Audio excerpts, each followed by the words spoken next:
I'm Director of Communications and Public Relations for the Doherty WaterForFood Institute at the University of Nebraska in Lincoln, Nebraska. It's my pleasure to be here today for the World Conference, our WaterForFood World Conference.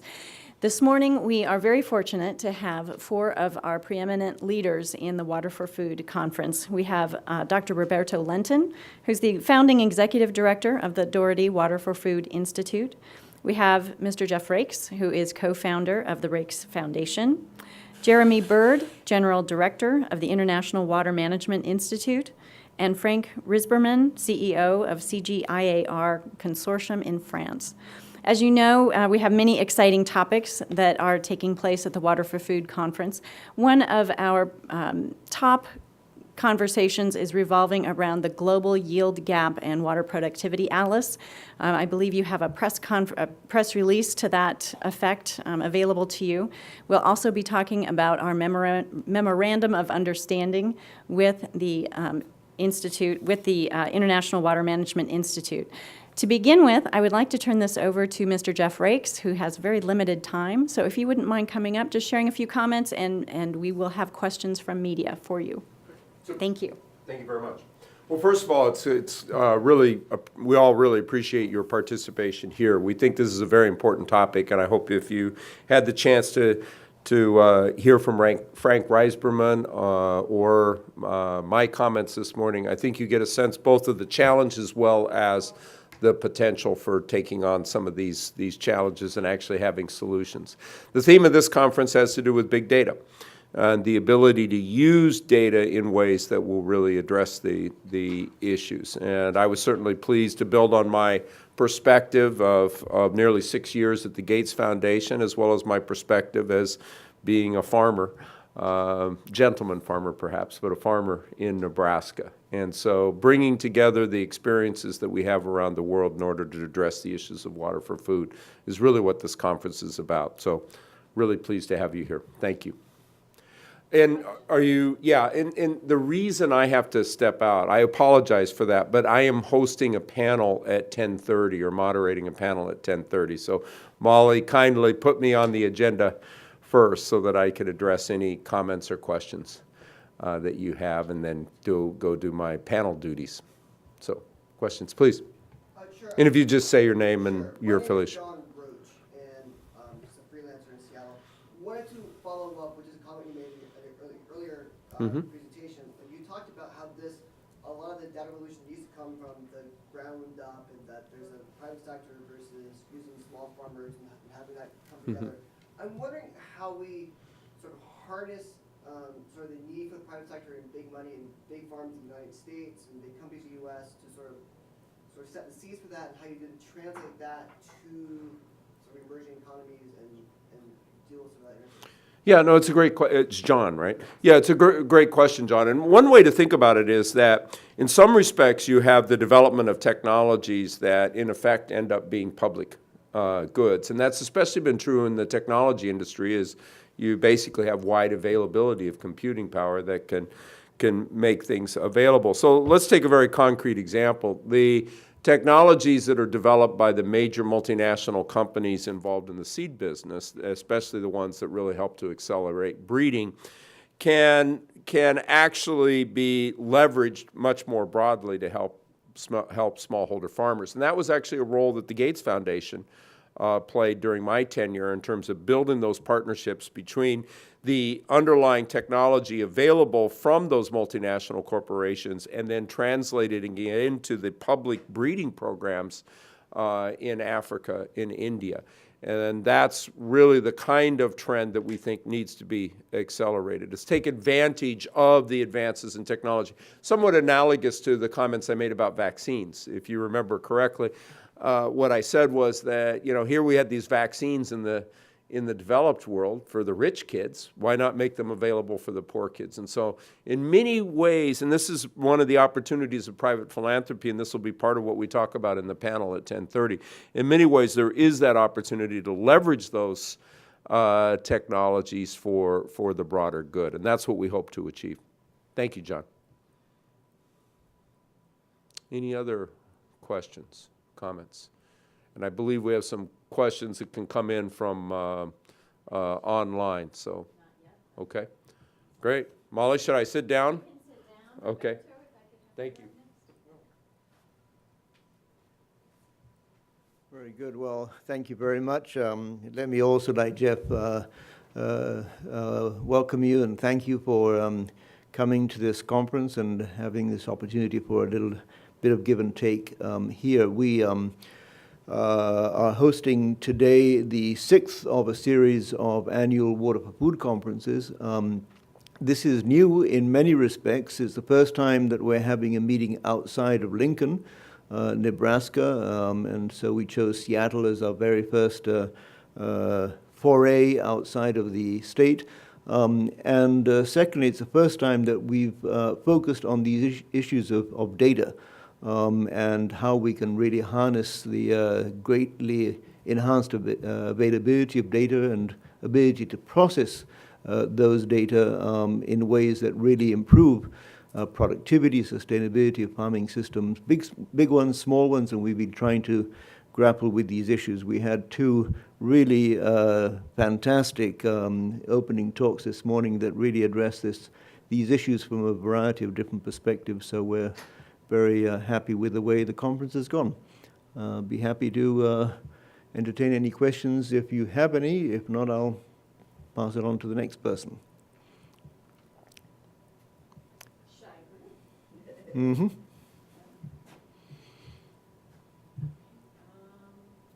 take Jeremy. Do you want to go next? Okay, morning and welcome again. I'm Jeremy Bird, the International Water Management Institute based in Sri Lanka. I think there's a couple of things I wanted to say. First of all, a little bit about the relationship that we're going to have with the Doherty Institute. We're going to sign an MOU with the Doherty Institute, and one of the things we're interested there is the synergies between IMI as a research for development organisation and this yield gap analysis which is being done, because several years ago we did a study on what was called the Bright Spots Initiative, which identified almost 300 cases, I think, of where yield gaps in the developing world, particularly in Asia and Africa, could actually be started to be addressed, and considerable potential. And following up on what Frank was saying, looking at possible solutions, really, not just always looking at the problems and the water crisis. So I think this is a relationship between institutes like the Doherty WaterForFood Institute and IMI does provide that opportunity for us to provide our networks out in the field, our research networks, to link into the analytic work and the power that's coming from the institute. The other thing I think comes back to the point that Jeff was making in his presentation this morning, really was about how many of these data innovations, the cell phone technology, the remote sensing, the radar screening, all these sorts of things can be used within developing economies, and then applying it to work with the smallholders rather than trying to apply necessarily what we used in the developed world and just try and retrofit it. And I think there it's all about raising awareness. It's raising awareness of policymakers and civil society and the smallholders to what is really possible, and the links between that awareness raising and how that can translate into policy and strategy change. Because we've seen that, coming back, again, Frank mentioned this morning about some of the structures that were there laid down from the colonial times in terms of how systems are managed.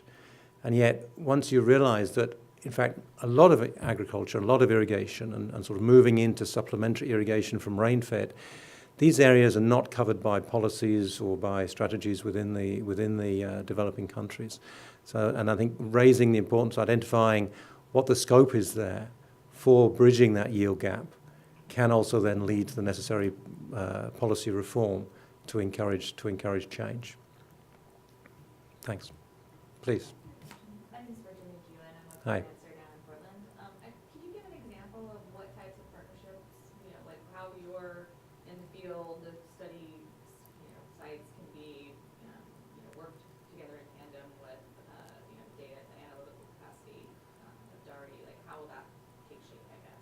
Well, this is something we're working on now, but I think maybe some of those areas from the Bright Spots project, for example, we looked at. I mean, one of the things we haven't talked about yet, but will come up, I'm sure, is around degraded landscapes. I mean, the soil information system was mentioned. We've got degraded landscapes in terms of eroded systems, in terms of poor water quality, salinization of land, and these sorts of things. And what are the opportunities? These are areas where the yield gaps are significant.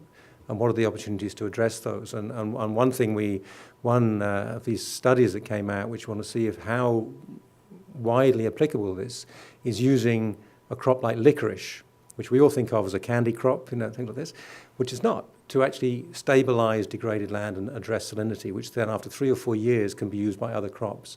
And licorice has, beyond the candy, tremendous applications in the pharmaceutical industries. And this is work we're doing in Central Asia. So it's partly about raising awareness of these types of initiatives. We have one question from online. Sure. Can you explain what the MOU will do? What is the practical impact? Sure. Well, we're going to have a session on that later on, but I think, we have, as I said, a network of research studies in the field, and I think this provides a number of opportunities for partnership with sort of the capacity from the Doherty Institute and the building capacity in the countries, exchange of experiences from the students here and the staff here. With that, we've got some specific issues around drought monitoring, which we want to look at as joint activities. So it's sort of on the job training using the power of the two organisations. Roberta, you want to come in on that one, or if that's allowed? Let's reinforce what you said. No. Nothing Okay.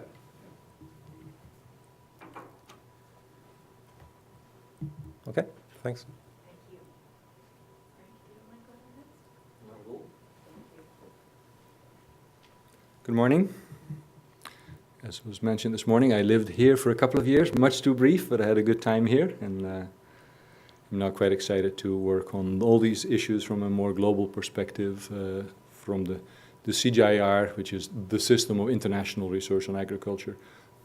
IMI is one of the 15 institutes that works very closely with organizations like Dougherty generally. I mean, Cornell, Davis, and so on are key partners to, if you like, come up with the advanced technology that is here. Jeff gave the example of private sector companies, but universities likewise have experienced technology that is relevant in the places where we work. And the CGIAR sees itself as an opportunity to, or an organization that sets up the opportunities for international matchmaking between the advanced research institutes here, the national research institutes in the countries where we work, and quite often NGOs that deliver development outcomes with farmer organizations. Not as much as we would like with the private sector, so we take that example quite well. I think this conference shows that if we don't work much more closely with the private sector, we're risking to miss the boat, frankly. Questions? Can we get a preview of the atlas that will be released here? Or? Yes, you can just go online, do, I think, well, if you just Google the Yield Gap Atlas, I think it's actually yieldgap.org, but Ken Kasman said the site is live, so if you go to it, you'll see it. You can Bing it as well. Sorry? You can Bing it as well. You can Bing it. Indeed. I'm using it as a verb, Jeff. You can search it, but it's available. I guess I'm just curious where's the story at as far as right now in this moment with the So, atlas? How's it going to be used? The Atlas is addressing one of the absolutely core key critical issues in the kind of work we do, because we tend to develop new technologies in the lab, we tend to test it in our field sites, and we say this is ready to be adopted by farmers. Then we come back 10 years later and say, they still haven't. And it's often not simple to know why farmers don't adopt technologies, why when you can get 4 tons per hectare of rice on station and farmers have only 1.5, why is that? It's bedeviling. It's a complex set of factors. It can be lack of access to markets. It can indeed be not the right fertilizers because we don't know enough about the soil. So actually getting a much more fine-grained understanding, not just of the averages. We know in the averages there's a huge yield gap between what we think is possible and what farmers get. So to now use big data to say, okay, much more detailed, where is it that the big gaps are? And can we begin to understand that so we can come up with solutions for those? It's only the first step, if you like, the atlas, to address that, but it's very necessary to hone in, to focus on both where the opportunities are and where the problems are. So I see it as a big step up that is indeed made possible through big data. So it's a perfect example of what we can do. But the yield gap, the atlas, it's existed for a while, correct? I guess I'm just trying to get a sense of... Maybe days. I'm still waiting to see it, if you like. No, it's new. I mean, it's like always like this with research. People work on it for a number of years. So this is when they say it's ready, we're launching it here. It's definitely not something that we are using on a regular basis. I would consider it new. Okay. But there are plans afoot to have it working in the field through I guess that's where I'm Yes. really trying to, I feel like a story could be really compelling, and I'm hoping at the session tomorrow there'll be kind of case Sure. studies or examples where, in practice you can see the performance of it. It's all Lincoln, Nebraska. I only speak about it because I'm so excited about it and because Ken Kasman from Nebraska is flying in this afternoon at 1. He would be a better person to speak about it, so I'm doing this on his behalf. But as a user, if you like, we in the CGIAR see this as a critical issue. We say we've developed too much technology that then should go somewhere, and then we've set up farming systems research who are saying we shouldn't really just look at a specific technology. A farmer doesn't have, just maize. They have animals. They have other crops. So to start to think about farming systems and then how to actually overcome the yield gap is one of the key challenges we see. It's complex though. It's very difficult. We don't really know how to do it. So the yield gap atlas is actually, baselines. It's key information that together with then, kicking off a program of work to address these things will help us, I think, quite a bit in beginning to overcome the yield gap. So it's indeed, the story is the data was never really there, and now through this we are creating a much clearer, much more fine-grained baseline. Now, check with Ken that that's what he says too, but I feel pretty confident that is what we're going for. Roberto, you want to correct me? I don't want to correct you. Maybe I could just add one thing in terms of the storyline, which is that this is a global, the ambition is a global map, but it's being developed in pieces. What is available is already detailed in terms of Argentina, Brazil. The work in South Asia and Sub-Saharan Africa is unfolding. And so it's a storyline.